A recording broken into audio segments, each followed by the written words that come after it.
মানব জমিন, সেখানে একটি নিবন্ধ ছাপা হয়েছে দুদিন আগে এবং সেই নিবন্ধের বিষয় নিয়ে শুরু হয়েছে প্রবল আলোচনা।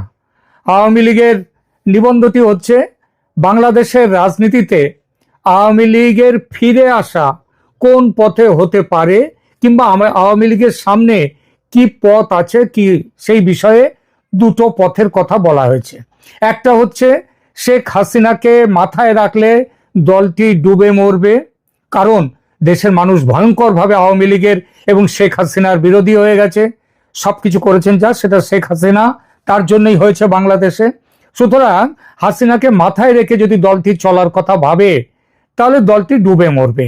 এবং দুই, শেখ হাসিনার বদলে অন্য কাউকে নেতৃত্বে নিয়ে এলে দলটি আজ না হোক কাল উঠে দাঁড়াতে পারে। এবার নাকি ভোট হলে 2026-এর ফেব্রুয়ারিতে ভোট হলে 25-30টা আসন পেলেও পেতে পারে। তারপরে সেইটার জোরে যদি শেখ হাসিনাকে ফিরিয়ে নিয়ে আসার ব্যাপারে আন্দোলন পরবর্তী সময় করে এই যে তারা আবার কি বলবো প্রাসঙ্গিক হয়ে উঠতে পারে বাংলাদেশের রাজনীতিতে। এখন প্রাসঙ্গিক নেই। তো এই নিবন্ধে বলা হয়েছে দ্বিতীয় পথটি হচ্ছে আওয়ামী লীগের বেঁচে থাকার ও ঘুরে দাঁড়াবার একমাত্র পথ, এবং সেইটা নিয়ে অনেক ধানাই পানাই ইনিয়ে বিনিয়ে মানে কবে কি হয়েছে না হয়েছে সেই সব কথাগুলো বলার ব্যবস্থা হয়েছে। এই যে দুটো বিকল্প, সেটি যে শুধু এই পত্রিকার বক্তব্য তা কিন্তু নয়। এই কথাটা এসেছে মূলত যুক্তরাজ্য অর্থাৎ ব্রিটেন এবং যুক্তরাষ্ট্র অর্থাৎ আমেরিকার পণ্ডিতদের কাছ থেকে। সেখান থেকে এসছে, সেখানকার বিশ্লেষকরা তারা বলতে চাইছে আওয়ামী লীগের সামনে এই দুটো পথ। এই কোন প্রস্তাবটা ভালো না খারাপ সেই বিচারের আগে দেখা যাক যারা এই প্রস্তাব দিয়েছেন অর্থাৎ আওয়ামী লীগকে বাঁচাতে চাইছেন বা আওয়ামী লীগের মঙ্গল কামনায় এত মাথা ঘামাচ্ছেন, তাদের পূর্ব পরিচয়টা কি এবং তাদের এই ভালো চাওয়ার পেছনে অন্য কিছু উদ্দেশ্য কি আছে সেটা একটু দেখা যাক। গত বছর জুলাই আগস্টে বাংলাদেশে যে কাণ্ডটি ঘটেছে সেটা যে বিপ্লব বা স্বতঃস্ফূর্ত কোনো গণ অভ্যুত্থান নয়, সেটা তো শেখ হাসিনা অনেক আগেই বলেছেন। সেটা বুঝতে নয় শেখ হাসিনার কথাটা ছেড়ে দিলাম, ওই কাণ্ডের সবচেয়ে বড় সুবিধাভোগী মানে 24-এর ওই তথাকথিত বিপ্লবের সবচেয়ে বড় সুবিধাভোগীকে ডক্টর মোহাম্মদ ইউনূস।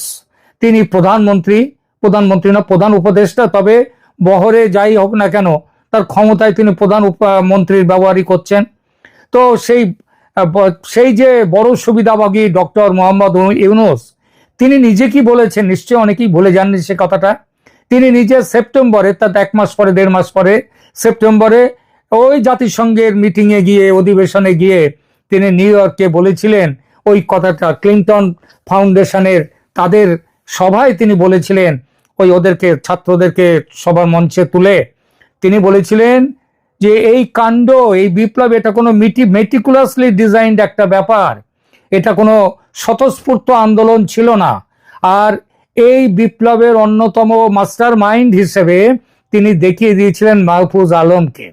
ইউনূস সাহেব ষড়যন্ত্র শব্দটি ব্যবহার করেননি, কিন্তু তিনি যা বলেছিলেন তারপর ওই কাণ্ডকে ষড়যন্ত্র ছাড়া আর কিছু বলা যায় না। এই ষড়যন্ত্রের মূল পাণ্ডা ছিল কারা?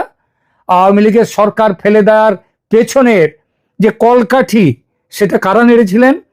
বিদেশে ওই পশ্চিমা শক্তি, তারা দেশের শক্তিকে তারা উস্কে দিয়েছিল, আগুনটা জ্বালিয়েছিল, পেট্রোল সবকিছু এনে গুছিয়ে দিয়েছিল। তাই তাদের মধ্যে আবার ওই বিদেশে যারা ছিল তাদের মধ্যে আবার মুখ্য ভূমিকায় ছিল ওই দুই দেশ যারা আজ আওয়ামী লীগকে বাঁচাতে প্রেসক্রিপশন নিয়ে এগিয়ে এসেছেন, মার্কিন যুক্তরাষ্ট্র এবং ব্রিটেন। শেখ হাসিনা সরকারের পতন ঘটাতে এই দুই দেশের নেতৃত্বে, বিশেষ করে মার্কিন যুক্তরাষ্ট্রের নেতৃত্বে পশ্চিমের ঢাকায় স্থিত দূতাবাসগুলো কিভাবে ঝাঁপিয়ে পড়েছিল হাসিনাকে উৎখাতের জন্য, সেটা উল্লেখ করে এই প্রতিবেদনের সময় নষ্ট করব না। সেসব আর গোপন নেই। এই পশ্চিমী শক্তির দোসর হয়ে ঝাঁপিয়ে পড়েছিল জাতিসংঘের মহাসচিব ওই গুটেরেস এবং মানবাধিকারের জাতিসংঘের কর্তা ভলকার তুর্ক সাহেবের ধমকানিতে ওয়াকারুজ্জামান যে সেনাবাহিনীকে নিষ্ক্রিয় করেছিলেন, নইলে ওই শান্তি মিশনের বাংলাদেশি যারা গিয়েছিলেন তাদেরকে ফেরত পাঠিয়ে দেওয়া হবে সেনাদের, এইটা বলে তিনি সেনাবাহিনীকে নিষ্ক্রিয় করেছিলেন। তো এটা ওই তুর্ক সাহেব কিন্তু নিজেই স্বীকার করেছেন, পরে নিজ মুখে বলেছেন তিনি ফোন করেছিলেন ওয়াকারুজ্জামানকে, ফোন করে বলেছিলেন শক্তি প্রয়োগ যেন না করা হয়, কাদের? ওই আন্দোলনের নামে যারা ষড়যন্ত্র করতে এসেছিল তাদের বিরুদ্ধে। আর আজ দেখুন একেবারে উল্টো ব্যাপার, জাতিসংঘ বলছে আওয়ামী লীগকে নির্বাচনে অংশ নিতে দিতেই হবে। আর যুক্তরাষ্ট্র কি বলছে? বলছে কি করলে আওয়ামী লীগের ভালো হবে তার জন্য তারা প্রেসক্রিপশন লিখতে বসেছে। আহা, কত যেন প্রেম আওয়ামী লীগের ওপর। এবার আসি প্রেমের ওই আসল চেহারাটা কি এবং কেন, সেটা নিয়ে দু চার কথায়। এদের সবার শত্রু শেখ হাসিনা, কারণ শেখ হাসিনা ক্ষমতায় থাকলে no Saint Martin's Island, no Chattogram port, no human corridor, no পুতুল সরকার ইন বাংলাদেশ। শেখ হাসিনা থাকলে বাংলাদেশ সার্বভৌম দেশ থাকবে। তাই আওয়ামী লীগ মানে শেখ হাসিনা ছাড়া আওয়ামী লীগ যদি হয় তাহলে তাদের বড় সুবিধে। এই ষড়যন্ত্রকারীদের বিশ্বাস যে বীজ দাঁত ভেঙে দিলে যেমন কেউটে সাপ কামড়ালেও কেউ মরে না, কোনো ভয় নেই, তেমন শেখ হাসিনাকে নির্বাচনে পাঠাবার পর যে আওয়ামী লীগ থাকবে সে হবে ওই নির্বিষ কেউটে, তার থেকে ভয় নেই, এটা তাদের বিশ্বাস। আর এই উদ্দেশ্য নিয়ে নেমে পড়েছেন তারা। এতকাল শোনা যাচ্ছিল আওয়ামী লীগ কার্যত নিষিদ্ধ, নির্বাচন কমিশন তার নিবন্ধন সাসপেন্ড করে দিয়েছে, শেখ হাসিনা ও অন্য নেতাদের বিরুদ্ধে এত মামলার নিষ্পত্তির পর তাদের সুযোগ থাকবে না নির্বাচনে অংশ নেবার। সবাই মোটামুটি ধরে নিয়েছিল আওয়ামী লীগ নেই মাঠে, অতএব বিএনপির জয় সুনিশ্চিত। প্রধানমন্ত্রী তারেক রহমান, রাষ্ট্রপতি ডক্টর মোহাম্মদ ইউনূস, প্রথমে মোহাম্মদ ইউনূস, তারপর ট্রেসি অ্যান্ড জ্যাকবসন, এরা দুজনেই আলাদা আলাদাভাবে লন্ডনে গিয়ে তারেকের সঙ্গে বৈঠক করে সব পাকা করে এসেছিলেন। আওয়ামী লীগের নামগন্ধ কোথাও ছিল না। হঠাৎ কেন তাহলে এখনকার এই যে ছন্দপতন? কারণ সারা পৃথিবী জুড়ে দাবি উঠছে আওয়ামী লীগকে বাদ দিয়ে নির্বাচন করলে যে অপরাধী করা হচ্ছে শেখ হাসিনাকে, তার থেকেও আরো বড় অপরাধ সেটা এসে পড়বে এই নতুন করে নির্বাচন হলে ইউনূসের গণতন্ত্রের উপর। খালেদা জিয়ার দল 24-এর ভোট নিজেরাই বয়কট করেছিল পরাজয়ের ভয়ে। আর হাসিনা তো নির্বাচন বয়কটের দাবি তোলেননি, তার নির্বাচিত সরকারকে অন্যায্যভাবে সরিয়ে দেওয়া হয়েছে ষড়যন্ত্র করে। তবু তিনি বলছেন তিনি নির্বাচনে অংশ নেবেন নির্বাচন করলে, এবং তার একটাই কথা যে ইউনূস সরকারের অধীনে নির্বাচন হবে না, হলে সে নির্বাচন নিরপেক্ষ থাকবে না। সুতরাং তাহলে হাসিনাকে তো বাদ দেওয়ার কোনো কারণ থাকতে পারে না, কোনো যুক্তি নেই। 24-এর ভোট বয়কটের পিছনে বিএনপির একটা দাবি ছিল যে দলীয় সরকারের অধীনে নির্বাচন নয়, নিরপেক্ষ কেয়ারটেকার সরকারের অধীনে নির্বাচন করতে হবে। তাই এটা পৃথিবীর কোনো বড় গণতান্ত্রিক দেশে এই ধরনের জিনিস নেই। আছে 3টে মাত্র দেশে, একটা হচ্ছে এই বাংলাদেশ ছিল, একটা পাকিস্তান, আর একটা ইরাক।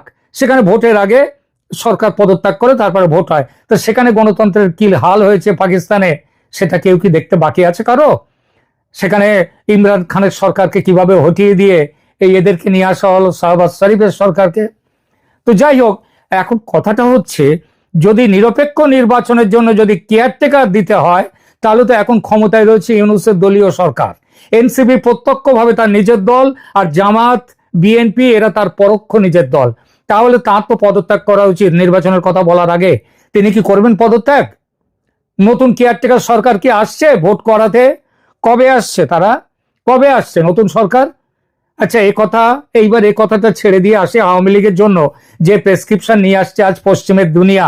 হঠাৎ সেই প্রেসক্রিপশনটা নিয়ে এলো কেন আসছে কেন তারা বলেছে আওয়ামী লীগের নেতৃত্ব পরিবর্তন করলে নাকি আওয়ামী লীগ আবার ক্ষমতায় আসার এক্ষুনি নয়, 26-এ নয়, তারপরে তারা আসবে। এইসব যুক্তি দেখাচ্ছেন এইসব পণ্ডিতরা। একবার নজর রাখি সেই দিকে, কেন তারা বলছেন শেখ হাসিনাকে মাথা থেকে সরিয়ে দিতে হবে, নেতৃত্বের পরিবর্তন করতে হবে। এরা বলছেন আওয়ামী লীগের মধ্যস্তরের কর্মীরা তারা নাকি ক্রমশ তাদের মধ্যে এই ধারণা বড় করে গড়ে উঠছে যে দলকে তার ভুলগুলো নিয়ে আত্মসমালোচনা করতে হবে। অর্থাৎ যে ভুল এতদিন করেছে, ভুল করুক আর অপরাধ যেটাই বলুন না কেন, তার জন্য আওয়ামী লীগকে ক্ষমা চাইতে হবে। তাজউদ্দিন আহমেদের ছেলে এবং প্রাক্তন প্রতিমন্ত্রী সোহেল তাজ তিনি বলেছেন যে আওয়ামী লীগকে অবশ্যই বাংলাদেশের মানুষের কাছে অন্যায়, নিপীড়ন, দুর্নীতি এবং কোটি কোটি টাকা লুণ্ঠনের জন্য ক্ষমা চাইতে হবে। অর্থাৎ অভিযোগ যা উঠেছে তা প্রমাণিত হওয়ার আগেই, যেমন এরা এই এতদিন 1 বছরের বেশি হয়ে গেছে, এখনো কোথায় কোথায় কোটি কোটি টাকা কোন দেশের কোথায় বাইরে পাঠানো হয়েছে তার কোনো হিসাব, এরা কিচ্ছু আনতে পারেনি। তো তাকে সোহেল তাজ নাকি বলেছেন যে দল এগুলো ক্ষমা চেয়ে নিলেই আওয়ামী লীগ আবার ফিরে আসবে। সোহেল তাজের রাজনৈতিক বোধ বুদ্ধি কতটা আছে বা আদৌ আছে কিনা এই প্রশ্ন, ওটা খুব স্বাভাবিক। মানুষ কিন্তু মনে করে তার এইসব রাজনৈতিক বোধ বুদ্ধি কিচ্ছু নেই। সুতরাং রাজনীতির আলোচনায় এইসব উক্তির উপর ভর দিয়ে সিদ্ধান্ত নেওয়ার প্রশ্নই ওঠে না। বিএনপি দলের খালেদা জিয়া কি 10 ট্রাক অস্ত্র পাচার মামলার জন্য ক্ষমা চাইবেন জাতির কাছে? গ্রেনেড হামলার জন্য কি বিএনপি দল ক্ষমা চাইবে? বিএনপির শাসনকালের দুর্নীতি, ওই কি হাওয়া ভবন, সেটা কম ছিল দুর্নীতির সেখানকার জায়গা? অনাচার আর অত্যাচারের ফিরিস্তি, দুর্নীতি এসব বিএনপির আমলে কম ছিল, একথা কেউ বলবে না। বিএনপি কি তার জন্য ক্ষমা চাইবে? বিএনপি ক্ষমা চাইবার কথা ভেবেছে? রাজনৈতিক বিশ্লেষক এবং জাহাঙ্গীরনগর বিশ্ববিদ্যালয়ের অধ্যাপক আল মাসুদ হাসানুজ্জামানের মতে দলের কট্টর অবস্থান এবং সিদ্ধান্তগুলো জন্যই জনরোষ ওইভাবে জ্বলে উঠেছিল। গণ অভ্যুত্থান সহজ হয়েছে হাসিনা নাকি তার অত্যাচারের জন্য। তিনিও বলেছেন যে আওয়ামী লীগ একটি উল্লেখযোগ্য এখন ইমেজ সংকট এবং নেতৃত্ব সংকটের মুখে। আরে বাবা, যেখানে বিসমিল্লাহ গলদ, যেটা বিপ্লব নয় একটা ষড়যন্ত্র ছিল, সেটা প্রথমে ভুল বুঝলেও এখন মানুষ ঠিক জেনে গেছে। এইসব পণ্ডিতরা যারা এইসব কথা বলেন, শেখ হাসিনার অত্যাচারের জন্য মানুষ জ্বলে উঠেছিল, তারা মাঠে ঘাটে একটু কান পাতলেই শুনতে পাবেন মানুষ কি বলছে। মানুষ বলছে ফিস ফিস করে নয়, এখন জোরে জোরেই বলছে শেখ হাসিনার আমলেই ভালো ছিলাম। কেন বলছে কথা মানুষ? ভাবুন, একটু ভাবুন। আর এক বড় বিশেষজ্ঞ, ইলিনয় স্টেট ইউনিভার্সিটির আমেরিকার অধ্যাপক ও রাজনৈতিক বিশ্লেষক আলী রিয়াজ, ইনি আবার সংবিধান সংশোধনের দায়িত্বপ্রাপ্ত। ইনি আওয়ামী লীগের জন্য পুনরুত্থানের, আওয়ামী লীগের ফিরে আসার 4টি শর্ত নির্ধারণ করেছেন। কি কি শর্ত শুনলে গা মাথা জ্বলে উঠবে। তিনি বলেছেন ক্ষমতায় থাকার 16 বছরে, বিশেষত 2024 সালের গণ অভ্যুত্থানের সময় সংগঠিত অপরাধের জন্য স্পষ্ট ক্ষমা প্রার্থনা। তাহলে ওই বিপ্লবের না ষড়যন্ত্রের পরে এই গত 14 মাস ধরে যেসব করেছে এই সরকারের আমলে, তার জন্য সে কি এই মোহাম্মদ ইউনূসকে ক্ষমা চাইবে? হ্যাঁ, ক্ষমা চাইবে আলী রিয়াজ? বলুন না। 2 নম্বর, বর্তমান মতাদর্শ ত্যাগ করে তাদের এগিয়ে চলতে হবে। আওয়ামী লীগের মুখ্য মতাদর্শ কি? মুখ্য মতাদর্শ হচ্ছে তাদের বাঙালি আনা, তাদের বাঙালি স্বাদেশিকতা বোধ, তাদের মুক্তিযুদ্ধের আদর্শ। তারা পাকিস্তানের বিরুদ্ধে লড়াই করেছিল, সেই লড়াইয়ের আদর্শ। এইসব ত্যাগ করে আবার পাকিস্তানপন্থী হয়ে যাবে আলী রিয়াজ মশাই? এরপরে 3 নম্বর, হাসিনা পরিবারের কোনো সদস্যকে আর নেতৃত্বে যেন না আসতে দিতে না আনা, এবং পরবর্তী হচ্ছে মানবতা বিরোধী অপরাধ সহ জঘন্য অপরাধের বিচারের মুখোমুখি হওয়া। নিজেদের মতে, রিয়াজের মতে, সরাসরি জুলাই গণ অভ্যুত্থানের নৃশংসতার জন্য দায়ী ব্যক্তিরা শেখ হাসিনা সহ অবশ্যই বিচারের মুখোমুখি হতে হবে। আলী রিয়াজ অন্ধ না হলে তার বন্ধু ইউনূসের শাসনের খুন জখম আর অন্যায় অত্যাচার নিয়েও কিছু বললে খুশি হতো মানুষ। এইসব পণ্ডিতরা আর একটা ওষুধ আওয়ামী লীগ সমর্থকদের গিলিয়ে দিয়ে দল থেকে বের করে আনতে চাইছেন। কি বলেছেন তারা? তারা হাসিনা সেই চলে যাওয়ার সাথে সাথেই একটা রব তুলে দেওয়া হয়েছিল যে হাসিনা তাদের ফেলে রেখে পালিয়ে গিয়েছেন নিজের প্রাণ বাঁচাতে। এমন তথ্য অনেক আগে থেকেই খাড়া করার চেষ্টা হচ্ছিল। প্রথমে কিছু মানুষ সেটা কিছুটা বিশ্বাস করেছিল, এখন বুঝেছে দেশ না ছাড়লে সেদিন বাঁচতেন না আপা। পাবলিক যে নেতৃত্ব পরিবর্তনের যুক্তি এক বিন্দু মানতে পারে না এবং মানবে না, সেটা এইসব পণ্ডিতদের মাথায় যে কেন ঢোকে না কে জানে। আরে বাবা, ঐতিহাসিক সম্পর্ক বলে এবং ব্র্যান্ড আইডেন্টিটি বলে রাজনীতিতে একটা কথা আছে। শেখ হাসিনার নেতৃত্ব দলের মূল পরিচয়ের সঙ্গে অবিচ্ছেদ্যভাবে জড়িত। তিনি বঙ্গবন্ধুর কন্যা, আবার তিনি বাংলাদেশের দীর্ঘতম সময়ের প্রধানমন্ত্রী। বাবার পরিচয়ের সঙ্গে উন্নয়নের দিশারি বলে নিজের একটা উজ্জ্বল পরিচিতি তিনি তৈরি করেছেন। দলের যুগ্ম সম্পাদক বাহাউদ্দিন নাসিমের মতে, আমরা একটি আন্তর্জাতিক ষড়যন্ত্রের শিকার, আর এটা দেশের মানুষ বুঝে গেছে। এই ধরনের বক্তব্য বুঝিয়ে দেয় যে দলের নেতা কর্মীরা দৃঢ় বিশ্বাস করে যে শেখ হাসিনাই পারেন দেশকে বাঁচাতে। তার পতন তার অত্যাচারের জন্য হয়নি, তার পতন হয়েছে বাহ্যিক শক্তির হস্তক্ষেপের কারণে। আওয়ামী লীগের মধ্যে একটা বিরাট অংশ মনে করে যে নেতৃত্ব পরিবর্তন হলে দলে আরো ভাঙন চলে আসবে। প্রাক্তন স্বরাষ্ট্রমন্ত্রী আসাদুজ্জামান খান কামালের মতো নেতারা দাবি করেছেন যে আওয়ামী লীগ ইসলামী সন্ত্রাসবাদী এবং সেনাবাহিনীর যৌথ অভ্যুত্থানের শিকার হয়েছে বিদেশি ষড়যন্ত্রে। দলের কর্মী সমর্থকরা বিশ্বাস করে যে শেখ হাসিনার নেতৃত্ব পরিবর্তনের যে কোনো প্রচেষ্টা অগণতান্ত্রিক এবং অবৈধ এবং দলকে শেষ করে দেবে। এই মুহূর্তে দলকে তার পুরনো মর্যাদায় ফিরিয়ে আনতে দরকার শেখ হাসিনার বলিষ্ঠ নেতৃত্ব। জরুরি অবস্থার পর যেভাবে প্রত্যাবর্তন করেছিলেন ভারতে ইন্দিরা গান্ধী, ঠিক সেভাবেই আবার ফিরবেন শেখ হাসিনা। তারা মনে করেন যে এই ধরনের পরিবর্তন কেবলমাত্র রাজনৈতিক প্রতিপক্ষ যারা, তারা এটা চাপিয়ে দিচ্ছে আওয়ামী লীগকে খতম করবার জন্য। শেখ হাসিনাকে বাদ দিয়ে দল গঠনের কথা যারা বলছেন, তাদের একটা বড় বক্তব্য আন্তর্জাতিক অপরাধ ট্রাইব্যুনালে তার বিচার নিয়ে। তারা ধরেই নিয়েছেন এই সব মামলায় দোষী সাব্যস্ত হয়ে শেখ হাসিনার হয় যাবজ্জীবন হবে, নয় তিনি ফাঁসি কাটে ঝুলে যাবেন। মজার কথা, আজ যারা এই ক্রাইম ট্রাইব্যুনালকে এবং তার বিচারকে বৈধতা দিতে গলা ফাটাচ্ছেন, লাফাতে লাফাতে এগিয়ে আসছেন, এরাই কয়েক বছর আগে এই ট্রাইব্যুনালের বিরোধিতায় দিস্তা দিস্তা কাগজে বড় বড় প্রবন্ধ লিখেছেন। Human rights watch, amnesty international, জাতিসংঘ মানবাধিকার পরিষদ সমেত প্রধান আন্তর্জাতিক সংস্থাগুলো হাসিনার গঠিত ট্রাইব্যুনালের বিরুদ্ধে সেদিন নিরপেক্ষতার অভাব এবং আন্তর্জাতিক আইনি মানদণ্ড পূরণ না করার জন্য মারাত্মক সমালোচনা করেছিল। আর সবকিছুর ওপর প্রশ্নবিদ্ধ হয়েছিল আজকে সেটা হচ্ছে মুক্তিযুদ্ধের সময় সংগঠিত মারাত্মক মানবতা বিরোধী অপরাধের বিচারের জন্য গঠিত ট্রাইব্যুনালের আওতায় 24-এর ষড়যন্ত্রকে কেন যুক্ত করা হলো সেই বিষয়টি। এটা সমস্ত রকমের আন্তর্জাতিক ট্রাইব্যুনাল আইনের বিরোধী।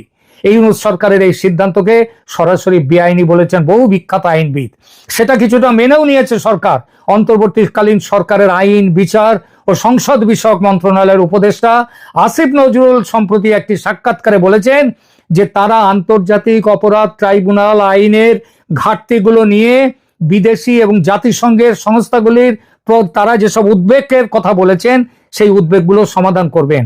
আইনের মূল সমস্যাগুলো আইসিটি আইন, যে ইন্টারন্যাশনাল ক্রাইম ট্রাইব্যুনাল যে আইন 1973 আন্তর্জাতিক অপরাধী আইনের নতুন বিবর্তন অনুসারে আপডেট করা হয়নি। বিশেষ করে আন্তর্জাতিক ইন্টারন্যাশনাল যে ক্রিমিনাল কোর্টস, যেটা অপরাধী আদালত, তারপর এই সময় কাঠামোর মধ্যে শেখ হাসিনা এবং তার সহযোগীদের বিচার ন্যায্য হবে না, নিরপেক্ষ হবে না, এটা এখন বলছে সারা পৃথিবীর আইনজ্ঞরা। আন্তর্জাতিক বিচার commission, international court of justice, তারা বলেছে যে আন্তর্জাতিক অপরাধ ট্রাইব্যুনাল ন্যায্য বিচার এবং যথাযথ প্রক্রিয়ার আন্তর্জাতিক মানদণ্ড মেনে চলে না।